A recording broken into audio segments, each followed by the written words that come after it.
جناب حضرت مولانا سمیر الدین صاحب قاسمی دامت برکاتہ حال مقیم مانچسٹر برطانیہ، جناب قاضی مولانا شفیق صاحب، معزز علماء کرام، دانشوران قوم و ملت، نوجوانوں اور میرے عزیز طلباء، اللہ تبارک و تعالی جس شخص کو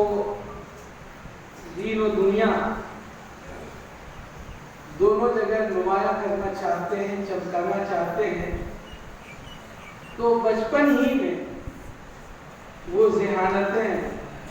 وہ روشنی ظاہر کرنا شروع کر دیں گے۔ اسی لیے بولا جاتا ہے ہونہار بلوے کی چکنی چکنی باتیں۔ ابھی مولانا قاضی شفیق صاحب ایک مجلس میں فرما رہے تھے کہ حضرت مولانا سمیر الدین قاسمی صاحب قبلہ کے والد محترم اپنے صاحبزادے کو دیکھ کر فرماتے تھے کہ میرا بیٹا دمکا، اس وقت دمکا ضلع تھا، اب 6 ضلع میں ہی بڑھ گیا، سنتھال پرگنہ کہلاتا تھا، آج بھی ہے کہ میرا بیٹا جو ہے یہ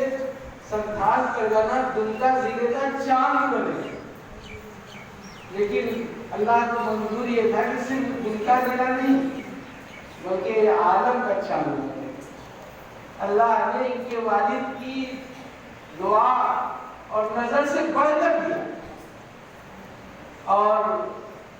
ہمیں تو فخر ہے کہ الحمدللہ متحدہ بہار میں جب ہم تھے اس وقت بھی، اور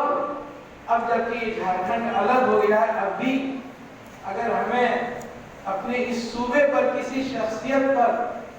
ہر طرح سے فخر ہے تو وہ ہمارے حضرت مولانا سمیر الدین قاسمی صاحب۔ اور بعض لوگ بہت معمولی لوگوں کے بارے میں بھی شعر پڑھ دیتے ہیں،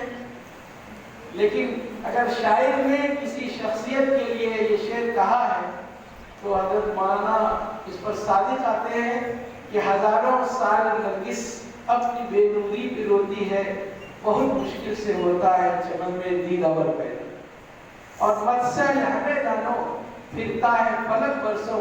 تب خاک کے سائے سے انسان نکالے جاتے ہیں۔ میں مولانا سے بہت قریب ہوں، یہ دوسری بار ملاقات ہوئی ہے۔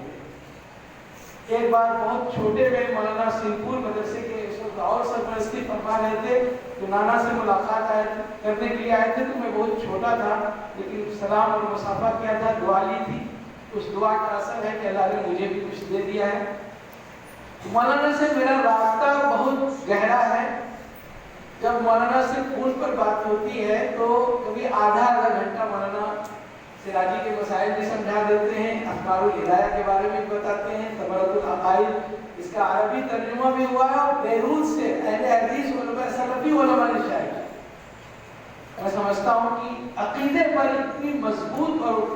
ٹھوس کتاب، وقی علمی کتاب جو ہے بھی ہندوستان میں شائع نہیں تھی، جو مولانا نے کام کیا ہے کہ 10 آیتیں اور احادیث، 10 حدیثیں، 12 حدیثیں، ایک عقیدے کو سمجھانے کے لیے اور سینکڑوں عقیدے کو بیان کیا ہے، جس پر سب کا اتفاق ہے، وہ الجھایا نہیں ہے کہ یہ ماتریدی ہے یا اشعری ہے اور یہ معتزلہ ہے۔ یہ ساری بحثوں سے ہٹ کر صرف قرآن اور احادیث سے، وہ بھی صحیح ستہ اور کچھ اور جو صحیح ستہ کے بعد کے درجے کی حدیثیں ہیں، ان احادیث سے عقیدے کو ثابت کیا ہے۔ یہ بہت بڑی شرف اور عزت کی بات ہے ہمارے حضرت کی۔ اور میں تو تحدیث نعمت کے طور پر کہوں کہ کوئی دن ایسا نہیں گزرتا جو مولانا روحانی طور پر میرے سامنے نہ ہوتے ہوں۔ ہدایہ اول میں پڑھاتا ہوں، ہدایہ ثانی بھی پڑھاتا ہوں اور ہدایہ ثالث بھی پڑھاتا ہوں، تینوں یہ چیزیں میرے ذمے ہیں۔ اور میں عربی میں البدایہ کی شرح ہدایہ دیتا ہوں، اور اردو میں صرف ایک شرح مولانا کی اذکار الہدایہ جو 15 جلدوں میں، اور اتنی مستند کتاب ہے کہ بر صغیر ہند و پاک میں جہاں بھی اردو زبان بولی جاتی ہے، ہدایہ کی جو شروحات لکھی گئی ہیں اذکار الہدایہ جیسی مختصر، جامع اور وقی اور بلند پایہ شرح دوسری نہیں ہے۔ اس لیے کہ ہر مسئلے کے سلسلے میں اگر آیت ہے تو آیت موجود ہے، احادیث ہے تو احادیث موجود ہے، اور صحابہ اور تابعین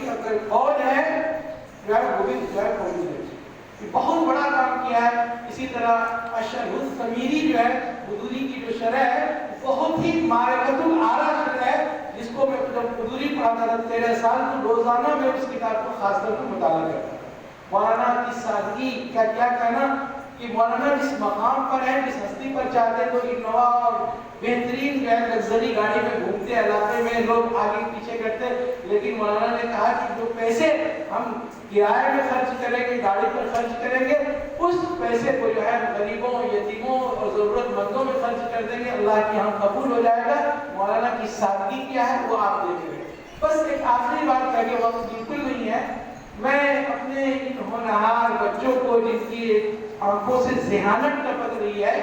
صرف میں بچوں سے مخاطب ہو کر کہوں گا کہ 2 چیزیں آپ اپنے اندر پیدا کر لیجئے، انشاءاللہ دنیا میں، اگر دنیا میں نہیں تو صوبے میں، گاؤں میں، علاقے میں تو آپ کا نام ہوگا۔ حضرت مولانا علی میاں ندوی رحمۃ اللہ علیہ اکثر نصیحت کرتے تھے، لکھ کر ڈائری میں دیتے تھے کہ اپنے اندر اختصاص پیدا کر دیں اور اخلاص پیدا کر دیں۔ مولانا جو پوری دنیا میں چمکے ہیں انہی 2 خصوصیات کی وجہ سے کہ اختصاص مولانا کا فلکیات پر ہے۔ مولانا نصیر خان صاحب رحمۃ اللہ علیہ کے عزیز شاگرد تھے، فلکیات پر بڑی بڑی گہری ان کی نظر تھی۔ مولانا نے ان سے خوشہ چینی کی، ان سے جانور تلمس طے کیا اور علم فلکیات میں گہری بصارت اور بصیرت حاصل کی کہ آج دنیا جو ہے انتظار میں ہے کہ مولانا چاند کے حوالے سے کیا کہتے ہیں، چاند کس ڈگری پر ہے، بر صغیر میں کب رویت ہو سکتی ہے۔ عرب علماء کے بارے میں جو وہ چاند ہونے سے پہلے رویت کا اعلان کر دیتے ہیں وہ شرعی طور پر درست نہیں۔ مولانا نے عرب بادشاہوں کو، عرب علماء کو خطوط لکھے، لیکن آج تک وہ جواب نہیں دے سکے کیونکہ وہ صحیح پر نہیں ہے، غلط پر ہے، اس لیے وہ جواب نہیں دے سکے۔ مولانا علی میاں ندوی رحمۃ اللہ علیہ کو بھی مولانا نے خط لکھا کہ عرب جو یہ رویت کر رہے ہیں اور یہ زبردستی کی گواہی پیش کر رہے ہیں، یہ درست نہیں ہے۔ تو مولانا نے اختصاص پیدا کیا حدیث میں، تفسیر میں، خاص طور پہ فقہ میں اور فلکیات میں، دنیا عالم کی قدر کر رہی ہے اور اخلاص مخلص ہے۔ الحمدللہ اس کی تاثیر یہ ہے کہ ہر ایک کے محبوب بے نظر ہیں اور ہر ایک کو اپنا وقت بھی دیتے ہیں، سمجھاتے بھی ہیں۔ مولانا کا ایک کمال جو ہے وہ تفہیم ہے۔ مولانا کہتے ہیں کہ اگر آدھا گھنٹہ کوئی عالم میرے ساتھ پاس بیٹھ جائے تو میں ان کو پوری سیرازی سمجھا دوں گا اور مسائل میراث کیسے حل کیے جاتے ہیں میں ان کو جو ہے، میں تو چاہوں گا کہ یہ جو رابطہ مدارس اسلامیہ ہیں ایسا جو ہے سیمینار رکھیں، ایسا پروگرام رکھیں جس میں 1 گھنٹہ مولانا سراجی کا درس بلیک بورڈ پہ دیں اور ہم سب جو ہے مولانا سے استفادہ کریں، کیونکہ سراجی سمجھنے پڑھانے والے بہت ناپید ہو رہے ہیں۔ ایک قیمتی نعمت جو ہے ہمارے سامنے ہے، اس لیے ہم مولانا سے استفادہ کریں، مولانا کی قدر کریں، مولانا کے بارے میں مضامین لکھ کے ان کی چیزوں کو لوگوں تک پہنچائیں اور لوگ پہنچا رہے ہیں۔ ہمارا حق تو زیادہ ہے کہ ہم مولانا کی کتابوں سے بھرپور استفادہ کریں۔ تو ہمارے بچے جو سامنے ہیں یہ مولانا نمونہ ہے آپ کے لیے۔ آپ اگر ان کی قدر کریں گے، ان کو اپنے لیے آئیڈیل اور نمونہ سمجھیں گے، مولانا نے جس طرح محنت کی ہے آپ بھی محنت کریں گے تو انشاءاللہ آپ کو بھی اللہ تعالیٰ چمکائے گا۔ آپ کی خدمات جو ہے 4 دھام کے عالم میں جائے گی۔ الحمدللہ بہار کی سرزمین، جھارکھنڈ کی سرزمین، یہ مردم